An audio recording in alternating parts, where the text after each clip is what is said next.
കേരള സർക്കാരിന്റെ net zero carbon പദ്ധതിയുടെ ഭാഗമായി ചിറ്റാറ്റുകര ഗ്രാമപഞ്ചായത്തിൽ നടപ്പിലാക്കിയ ജൈവതീരം പദ്ധതി Navakerala mission state coordinator doctor T N. Seema ഉദ്ഘാടനം ചെയ്തു.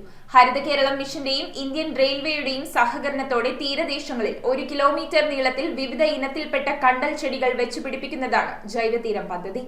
കേരള സർക്കാരിന്റെ നെറ്റ് സീറോ കാർബൺ കേരളം ജനങ്ങളിലൂടെ പദ്ധതിയുടെ ഭാഗമായി ചിറ്റാറ്റുകര ഗ്രാമപഞ്ചായത്തിലെ തീരദേശങ്ങളിൽ കണ്ടൽ ചെടികൾ വെച്ചുപിടിപ്പിക്കുന്ന ജൈവതീരം പദ്ധതിയുടെ ഉദ്ഘാടനം Navakerala mission state coordinator doctor T N. Seema നിർവഹിച്ചു. ഹരിത കേരളം മിഷന്റെയും ഇന്ത്യൻ റെയിൽവേയുടെയും സഹകരണത്തോടെ 1 കിലോമീറ്റർ നീളത്തിൽ പുഴയോരത്ത് വിവിധ ഇനത്തിൽപ്പെട്ട കണ്ടൽ ചെടികൾ വെച്ചുപിടിപ്പിക്കുന്നതാണ് പദ്ധതി. ഗ്രാമപഞ്ചായത്ത് പ്രസിഡന്റ് ശാന്തിനി ഗോപകുമാർ അധ്യക്ഷത വഹിച്ചു. വേണമെങ്കിലും ആ പ്രോജക്റ്റ് ചെയ്യാം. ഒന്നുകിൽ നമുക്കത് DPR ചെയ്തതിന് ശേഷം നമുക്ക് പ്രോജക്റ്റുകളിലേക്ക് കടക്കാം. അല്ലാന്നുണ്ടെങ്കിൽ പ്രോജക്റ്റുകളോടൊപ്പം തന്നെ നമുക്ക് DPRും അതിൻ്റെ മറ്റ് സാധ്യതാ പഠനങ്ങൾ ഉൾപ്പെടെയുള്ള കാര്യങ്ങളുമായിട്ട് പോകാം.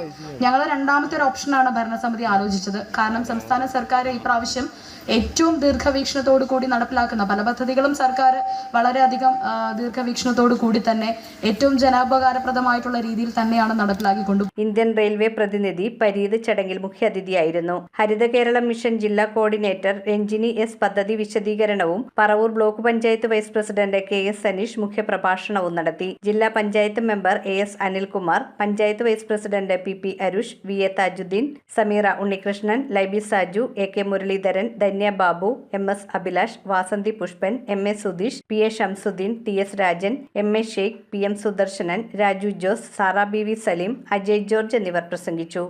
ജൈവ കൃഷി രംഗത്ത് തന്നെ 18 വാർഡുകളിലും വളരെയധികം മുന്നോട്ടേക്ക് പോകുവാൻ നമ്മൾക്ക് കുടുംബശ്രീയെയും തൊഴിലുറപ്പ് സഹോദരിമാരെയും കൂടെ നിർത്തിക്കൊണ്ട് മുന്നോട്ട് പോകുവാൻ നമുക്ക് സാധിച്ചിട്ടുണ്ട്. News bureau, Paravur.